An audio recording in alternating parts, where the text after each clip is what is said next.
Hello guys, welcome back to my channel. So today I'm going to be doing some metal detecting around a 12th century manor.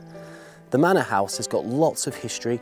There's a recorded settlement here in the Domesday times, and I have been here before to do some detecting and I found some really interesting stuff.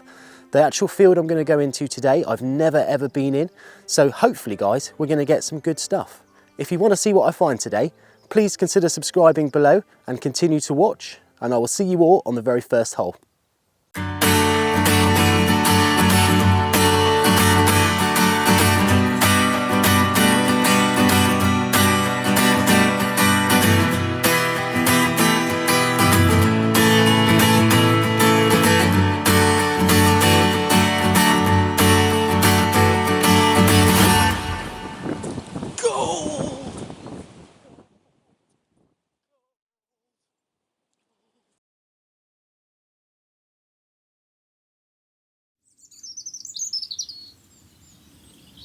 Okay, so the field that I've come into today is actually an old crop field. It's got what I seem to think is possibly like an old kale plant or something in it, and it's got these extremely beefy, tough roots all over the place. I did scope the field out a couple of days ago and I thought, well, that could be detectable. So I'm giving it a go, but it's pretty tricky, I'm not going to lie, especially with an 11-inch coil. This is the sort of, place where you'd need maybe like a 6 or 5-inch coil just to try and get in between all of these roots. But unfortunately, until he ploughs it again and gets rid of them, this is what we've got to play with. If it does become too difficult, there is a little pasture field just over the way there that I can jump into. So maybe this afternoon we'll go in there and have a little look as well. But I've just had my very first signal today, and it was probably about 3 inches below the soil. And it's actually just this tiny, tiny little buckle. And I've found buckles just like this before, but they have been probably about 10 times bigger than this. This is really such a small, tiny, delicate little buckle. I'm tempted to think this is a little shoe buckle, because typically for shoe buckles, they're kind of ridged like that to sort of mend into the top of your foot. So potentially this is a little shoe buckle. Could be off of a child's shoe, something like that, but it could be Georgian, it could be Victorian. It's a lovely little find. It's missing the centre pin, which is probably why it fell off the shoe in the first place. But yeah, the first signal, guys, is a little copper alloy buckle, tiny little example, not too bad. Let's push on, see what else comes out.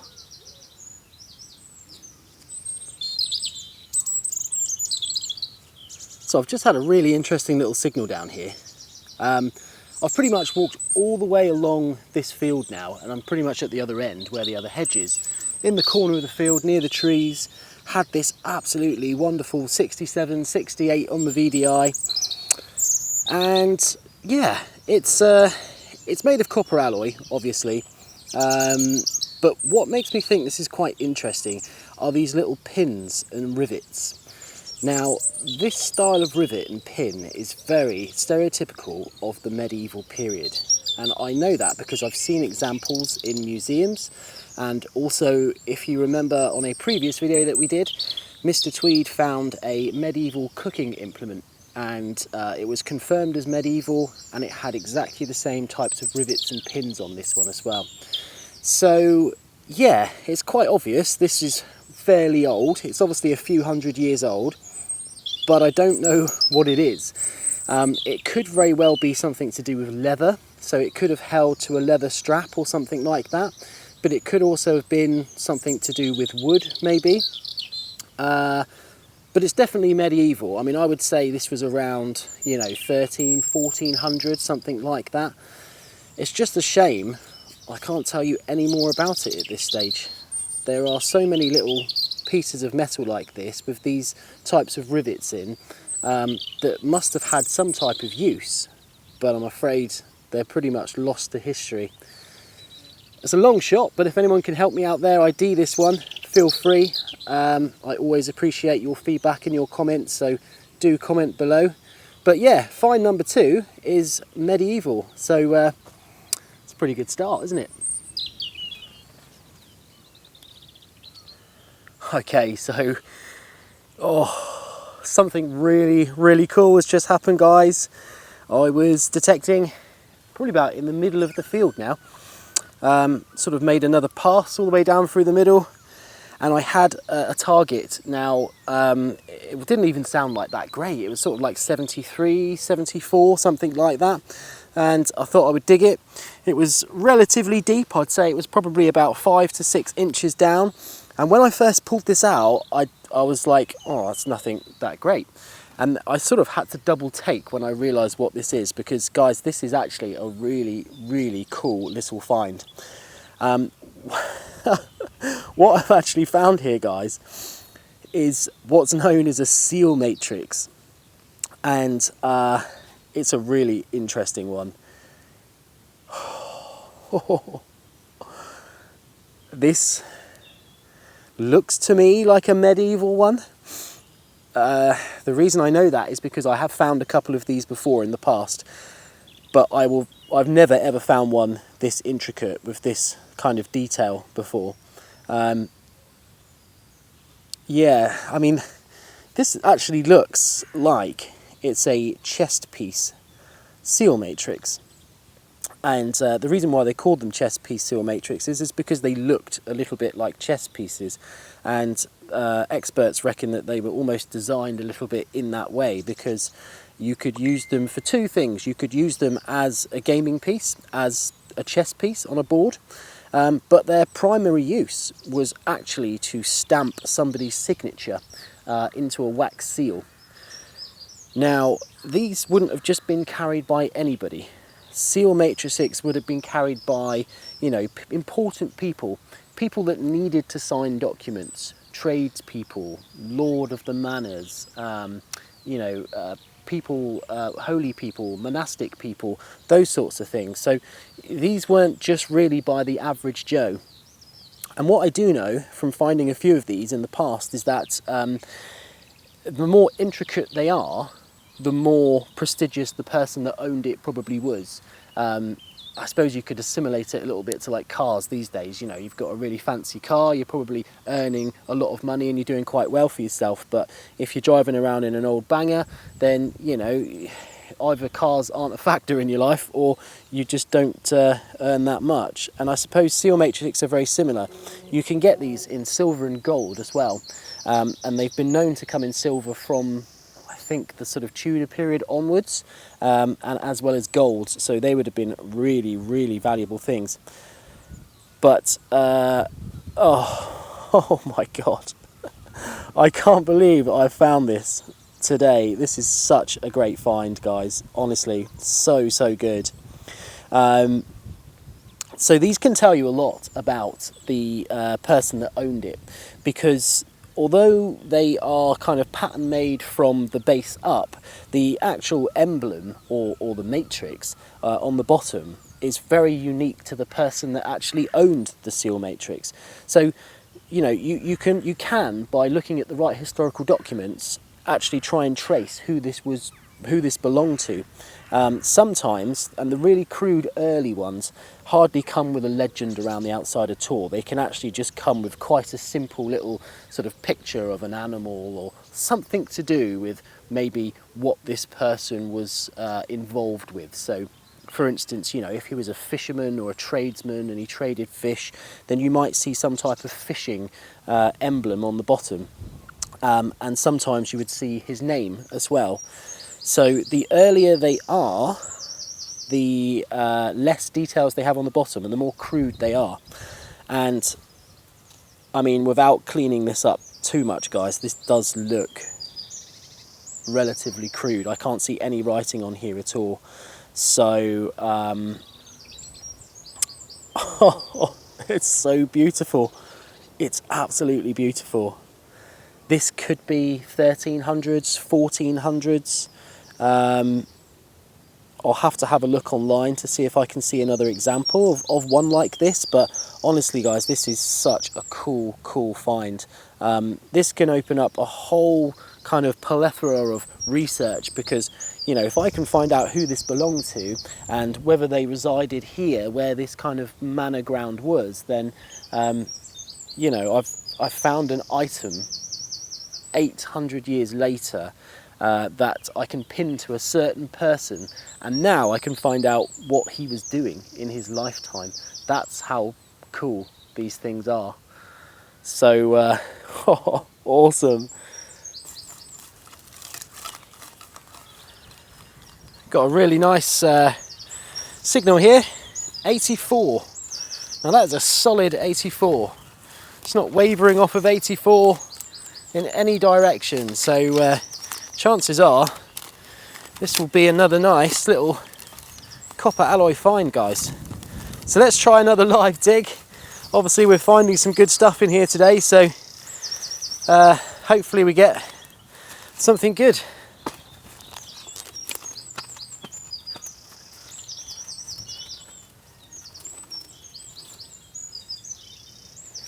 Okay, so we have a coin,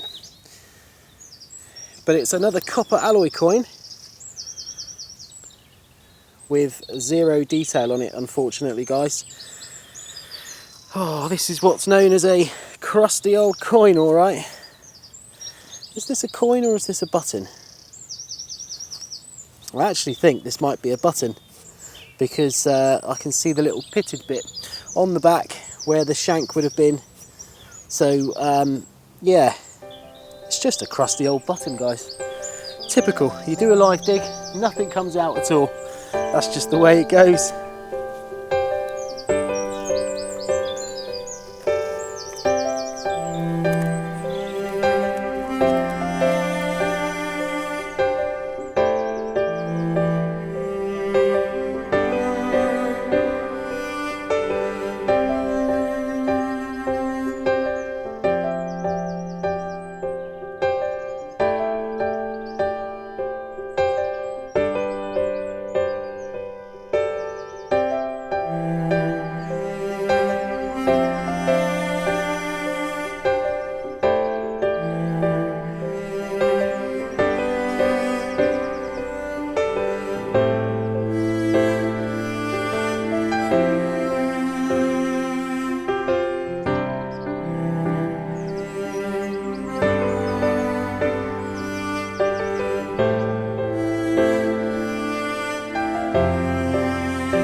Okay guys, so I've decided to give that field a bit of a rest now for 2 reasons basically. It was just killing my arm having to constantly navigate in and around those big stalks. And secondly, there were things in there that literally wanted to kill me. I kid you not, I was picking out tiny spears that were going through my clothes, my gloves, and wow, they really, really hurt. So yeah, not for me, that one. I think when the farmer cuts it down, he said he's going to do it over the next couple of weeks, and it's going to get turned over again. It's going to be lush, it's going to be perfect for detecting in. We'll go back in there. I really wanted to push on, you know, finding a seal matrix of that age, you just know there's going to be loads of other stuff in there, but unfortunately today is not the day for it. So I'm going to hop ship into one of the pasture fields and give it a little go in there. But before I do, I was just in the corner of the field and I spotted something which I've never ever seen before. Come and have a look at this.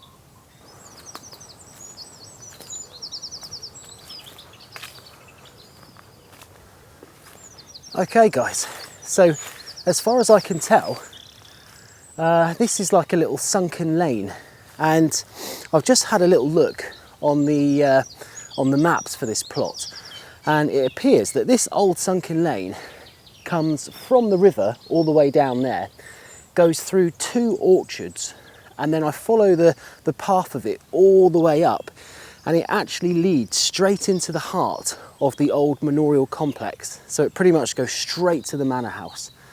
Now I'm willing to bet that this trackway was definitely heavily used back in the medieval times, for sure. It would have been a great interconnection between the river and the settlement here, and I can definitely see horses dragging things up and down here, maybe loading it on ships or bringing goods up and down all day long. So if you want to see me come back here and detect this one, give us a thumbs up, leave us a comment below, and I will arrange to come back. I'll see if I can get Mr. Tweed out, if he's allowed out to play, and we'll come back here for a day and we'll literally just go up and down this lane and see what goodies come out of it. So, nice little find. Okay, so I'm now in the pasture field, and I've had my very first target in here. First thing I'm going to say is things are much deeper in this pasture field than they were in that other field that had been ploughed. I don't think this field has been ploughed in a long time, because yeah, this was easily about a foot down. It's nothing great, it's just a piece of lead, but it is quite an old piece of lead. It's really white. The whiter the lead, the older it is. So yeah, it's an old piece of lead. It's nothing even that great, but hopefully we're going to get some good stuff in here, and hopefully we're not going to have to dig down to the centre of the earth every time we do. But it's, again, a brand new field, never been in here, quite close to a lot of history. We've just got to try and push on. See you on the next one.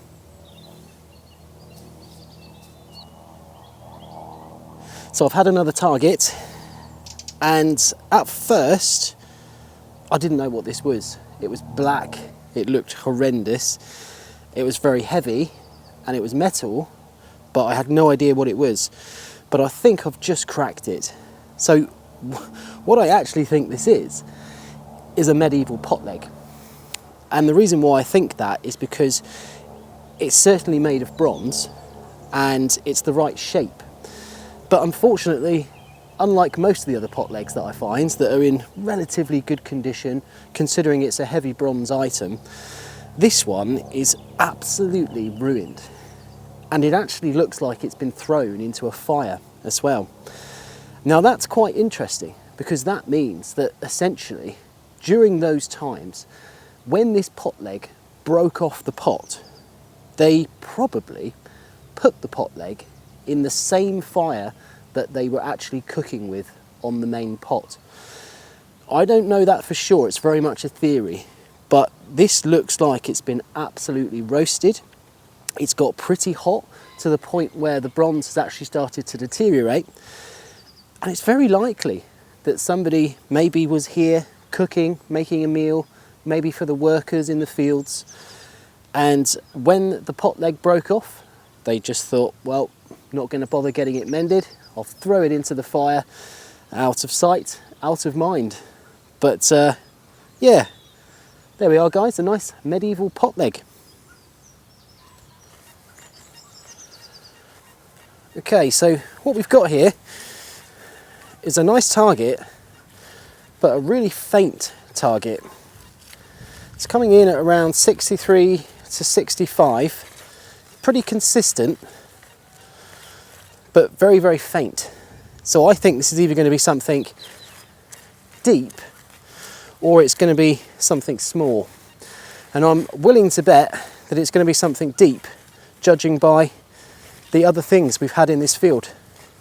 So let's give it a live dig, guys, and hopefully we actually get something good this time.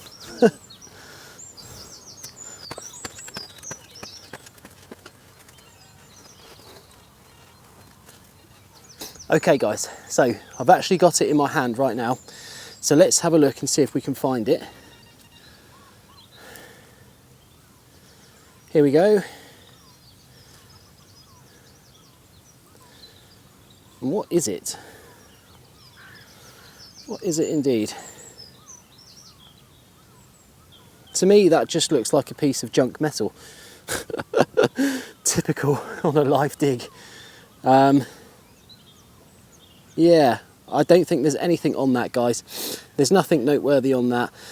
It's quite a small piece of metal, relatively deep down, probably about 6 or 7 inches or so. I think it's lead as well, so that's probably why it was quite a low signal. But, oh well, on to the next one.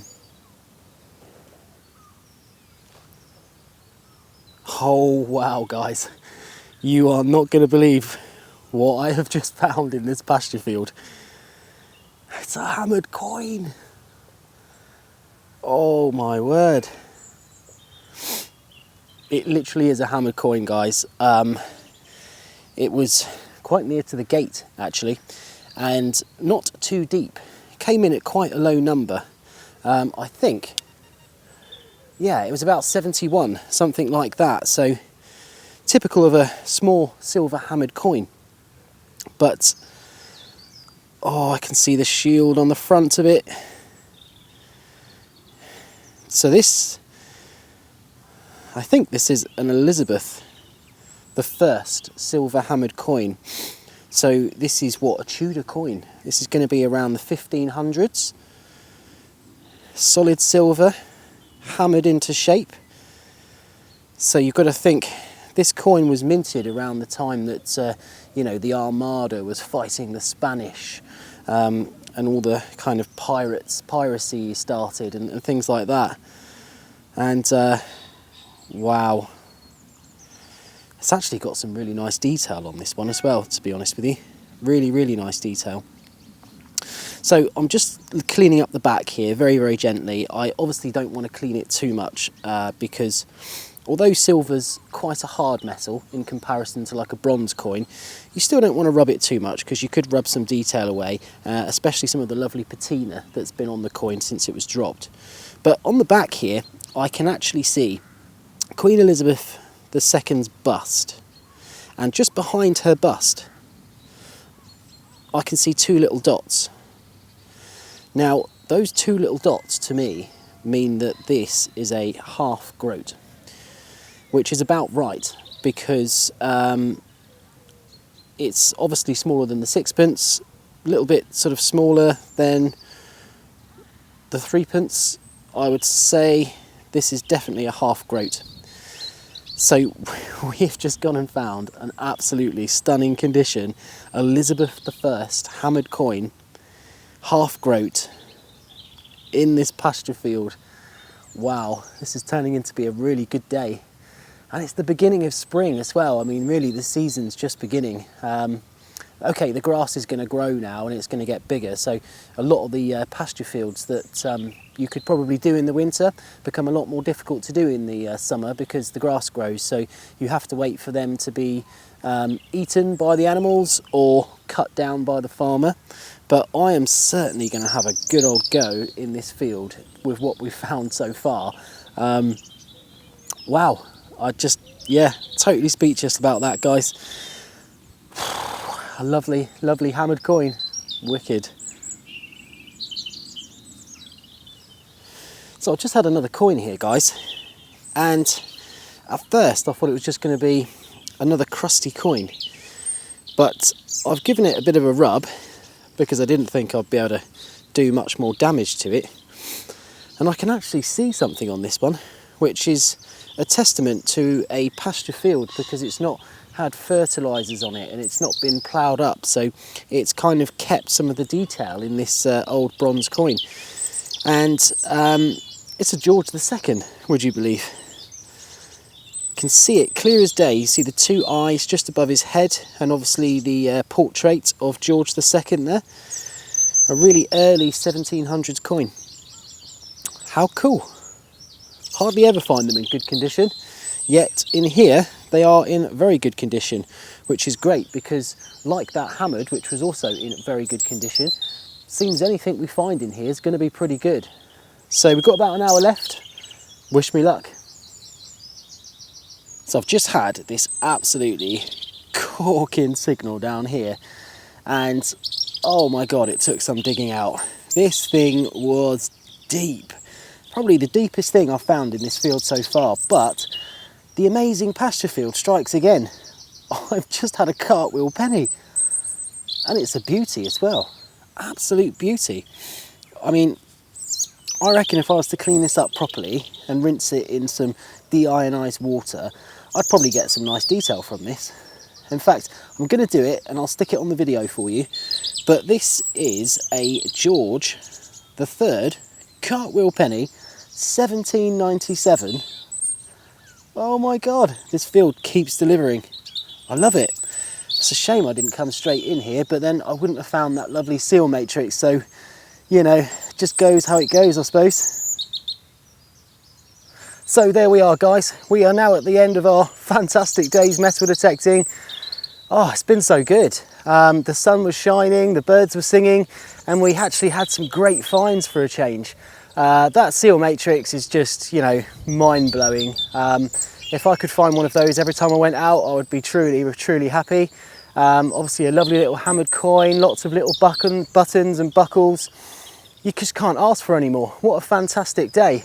So again, thanks very much for watching my videos, guys. And if you've watched this far and you haven't subscribed yet, you might as well. It's just a free button down below, and it means that you'll see every video that I upload. And until the next adventure, guys, take care, and I'll see you all soon.